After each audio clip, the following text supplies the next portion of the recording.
matter to millions of ordinary Kenyans. The party parliamentary wing will continue to involve Kenyans of all walks of life to participate in defining and redefining our party's agenda. And this involves wananchi from all levels are invited, and from all wards to all our counties, to join us and contribute to consultations that will discuss the economy of our country, how to revamp the economy under our leadership, that will be conducted in all the 47 counties, that will be led by our economic team, working with our Secretary General at the party level. And this is what will produce the party's campaign manifesto at all levels, so that each and every Kenyan in every part of our country will have a role to participate in the development of the UDA manifesto.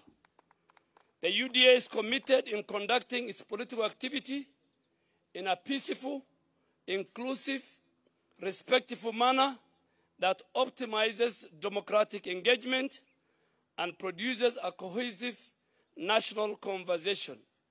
We therefore strongly deplore any form of inciting, divisive or discriminative activities during the campaign period or at any other time. Our communication and broadcast media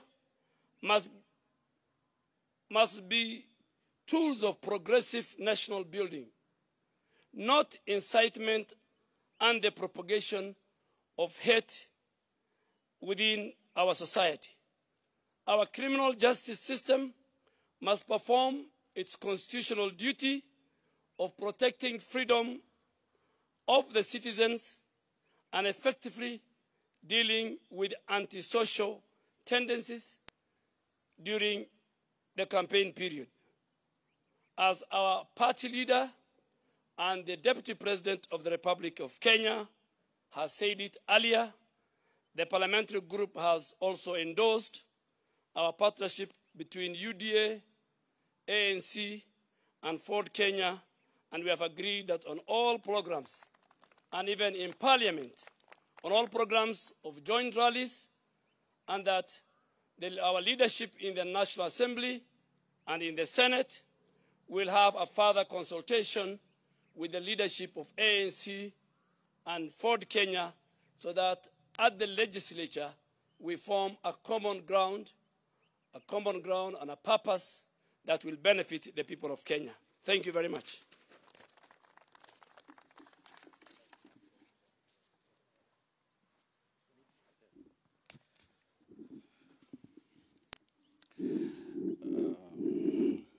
Wanahabari,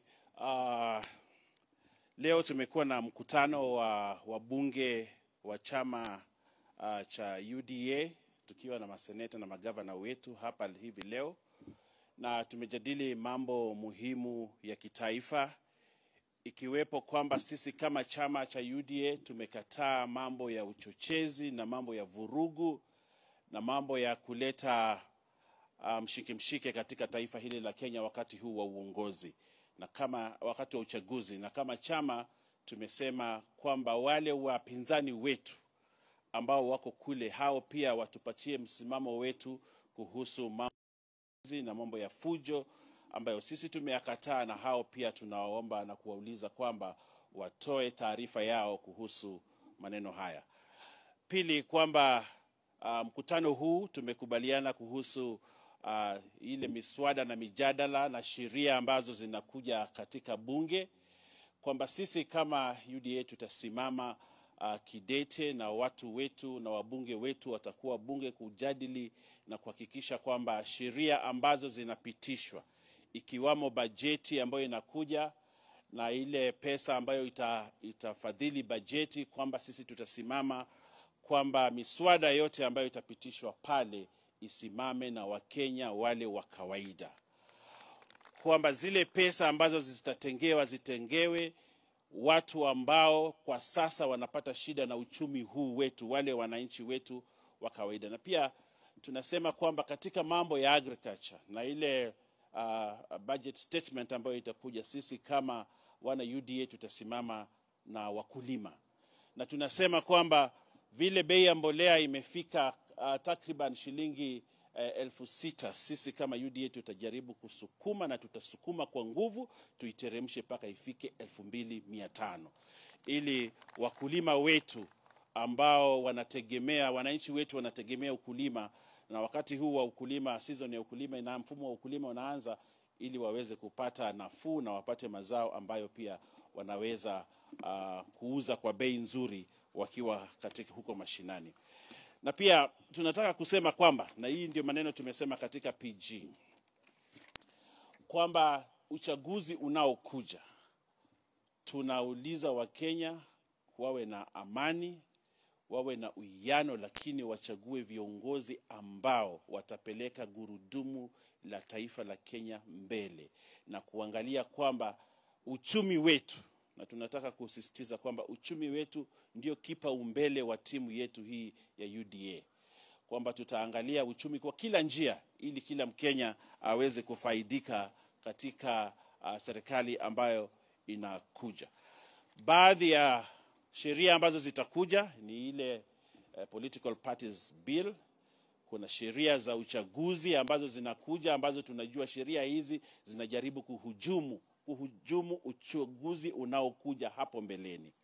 Kwamba zile marekebisho ya sheria ambayo yanakuja yatakuwa katika bunge, sio kujaribu kusaidia uchaguzi, lakini kuhujumu uchaguzi. Na sisi kama chama cha UDA tumesema tutasimama kidete na Wakenya kuhakikisha kwamba tutakuwa na uchaguzi ulio wa huru na wa haki na ambao utakubalika na kila mtu.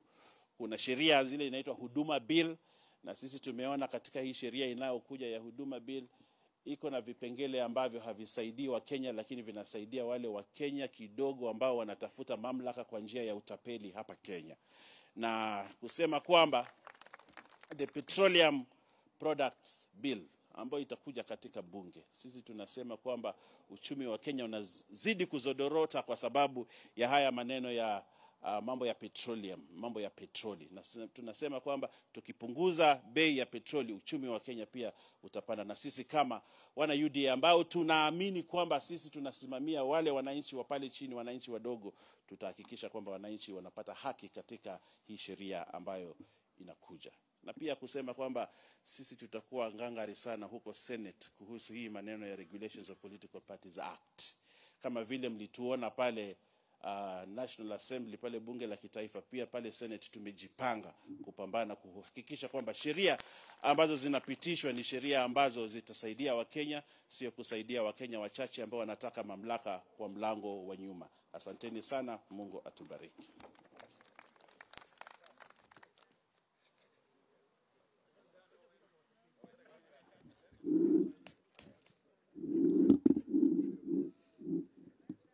As a UDA party, under the leadership of our party leader, Deputy President, we have had a very successful PG meeting, the first of such a kind in year 2022, and we have briefed the parliamentary group on the IEBC timelines as we walk towards the 9th of August 2022, specifically because the IEBC has now gazetted 9th August 2022 as the official date of the elections for all positions, beginning from the presidential level up to the MCA level.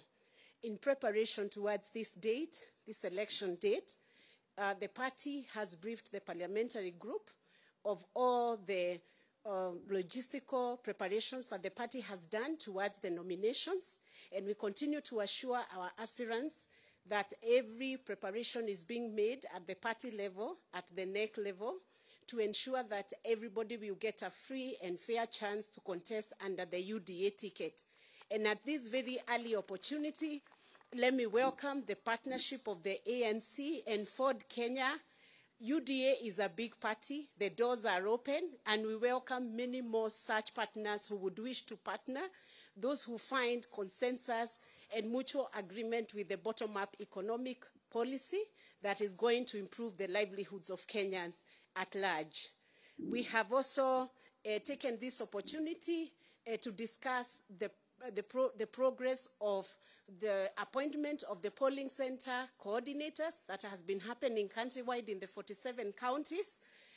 This program was supposed to expire. The days for doing this program was supposed to expire last week, but we have extended this period to allow up to Friday of this week for all those counties that have not concluded the exercise to be able to take time and agree by consent how we are going to appoint and how they will appoint the names of polling center coordinators. The exercise is intended to strengthen the party grassroots structures. It is not intended to cause contestations or fights in the counties and constituencies and wards. So we encourage all our aspirants to work together and agree on that list of names, and these coordinators will be very effective in managing the affairs and the activities of the party at grassroots level. However, we would wish to clarify that these coordinators are not going to be conducting the nomination process, so there is no need for people to fight. There is no need for aspirants to contest over these names, but everybody must get a chance in giving a name of a polling center coordinator, especially when they are registered as aspirants within the UDA party. So thank you very much, and we continue to welcome everybody to join the UDA party. And the young people who have not registered as voters, you have a window right now. IEBC is having an enhanced voter registration program running up to the end of the month. Please make a point of registering if you are not yet registered. And for all those who would like to join the UDA, please visit the e-citizen, resign from the parties that you have been, the parties you do not want to be in, and join the UDA party. Asante sana.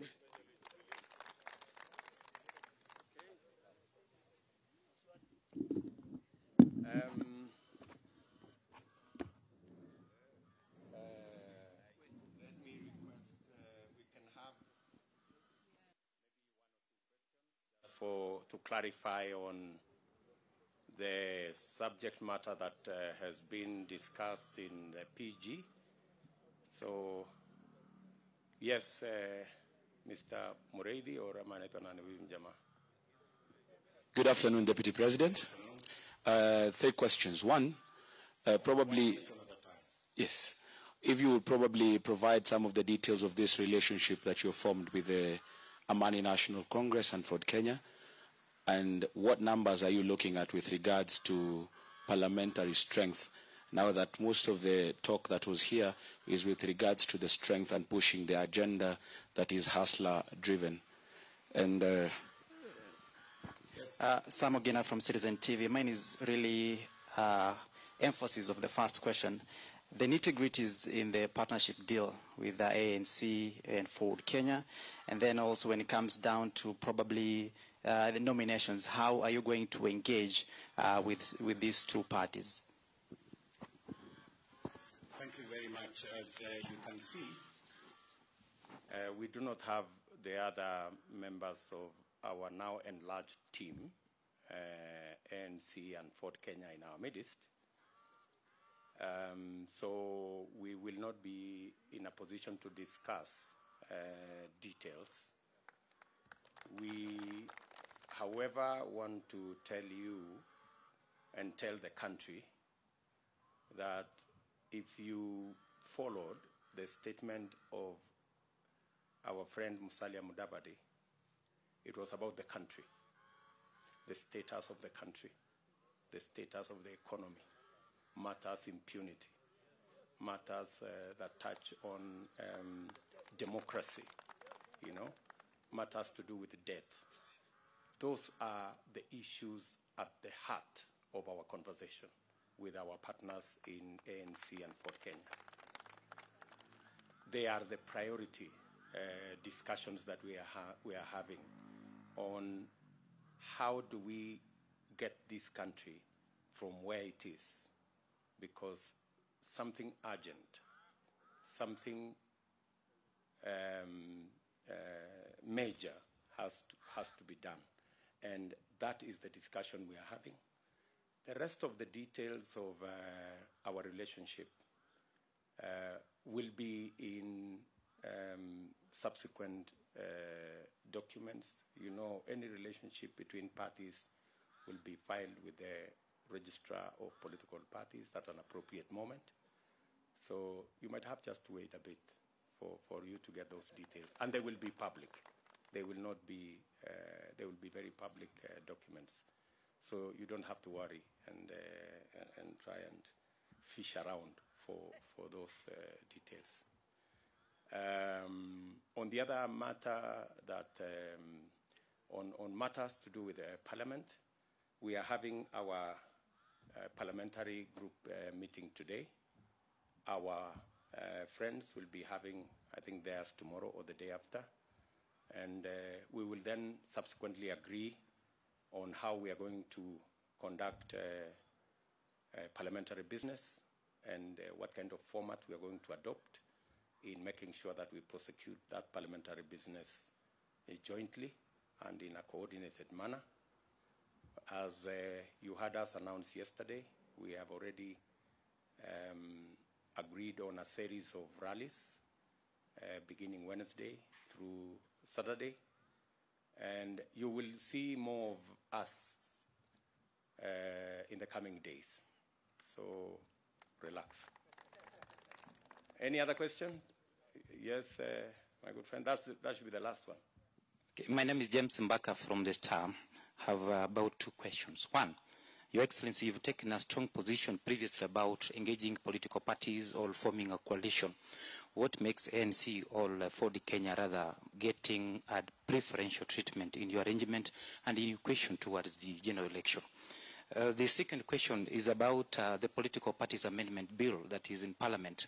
Your new partners have had a fairly different opinion as to how coalitions or rather political parties should approach the elections.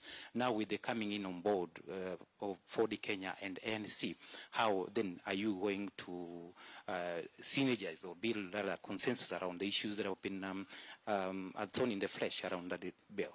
Thank you so much. Thank you very much. UDA continues to believe that the way to eliminate ethnicity from our politics is to work on a national political party. That is our very firm position. We have, however, agreed to work with other political parties for purposes of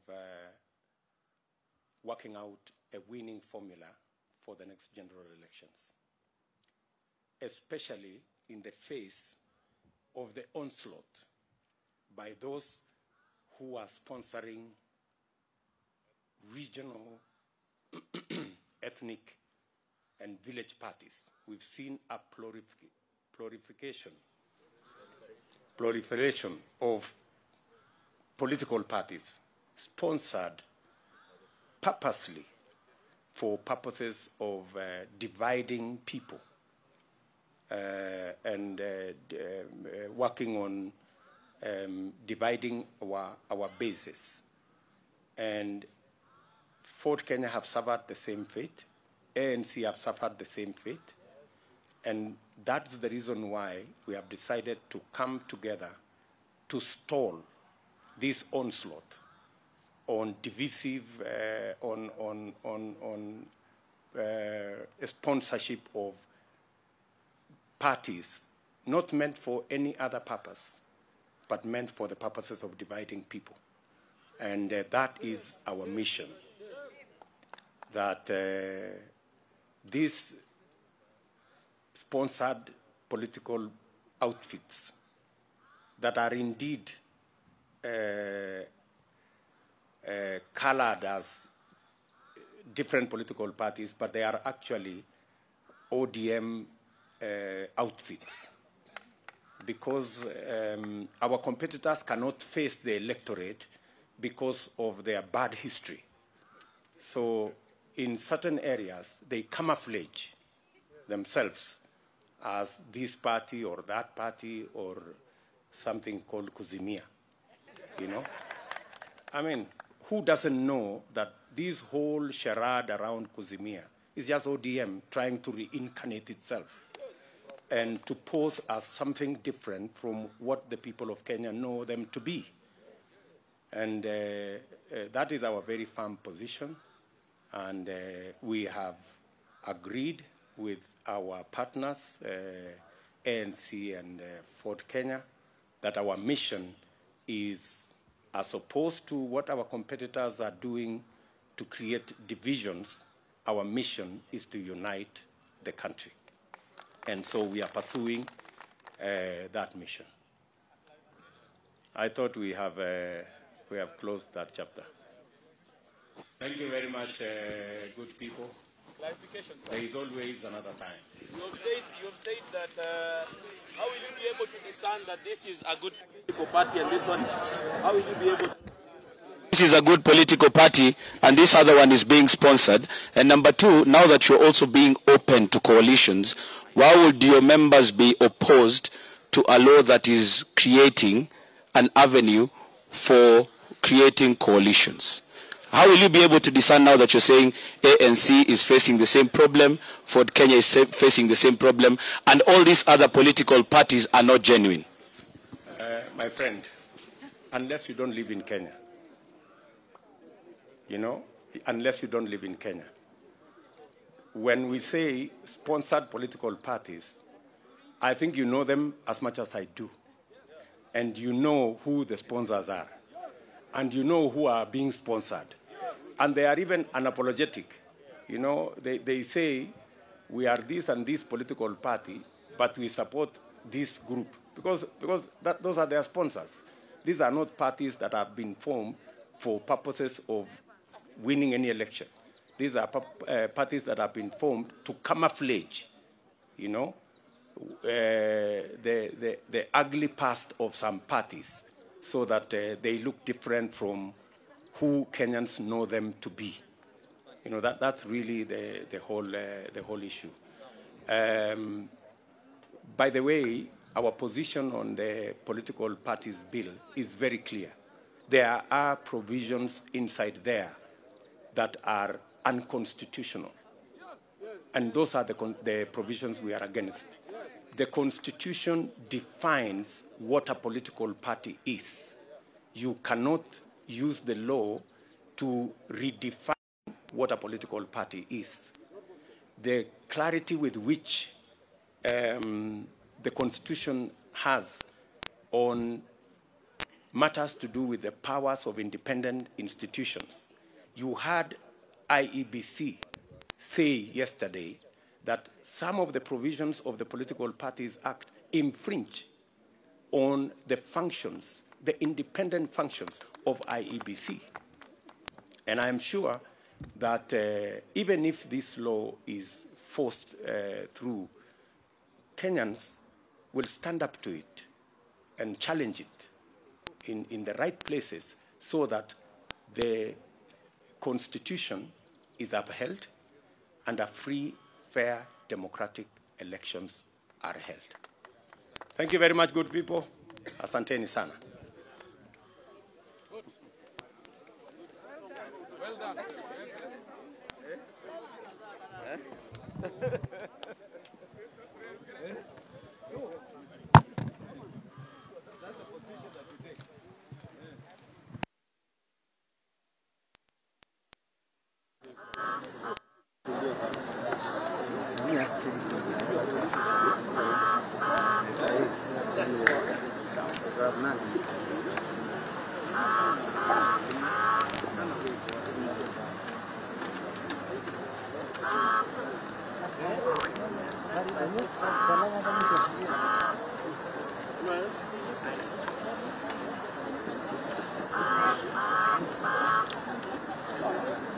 One last one.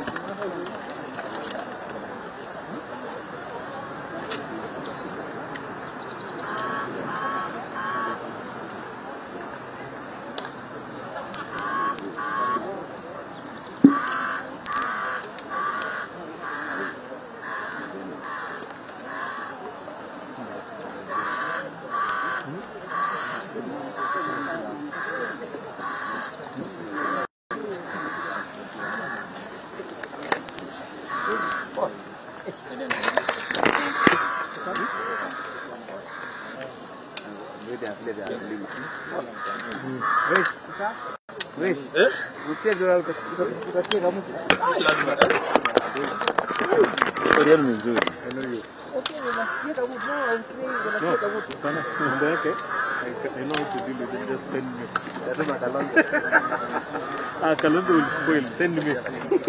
I know it's maybe difficult. What's up? That's how you never know which side I am.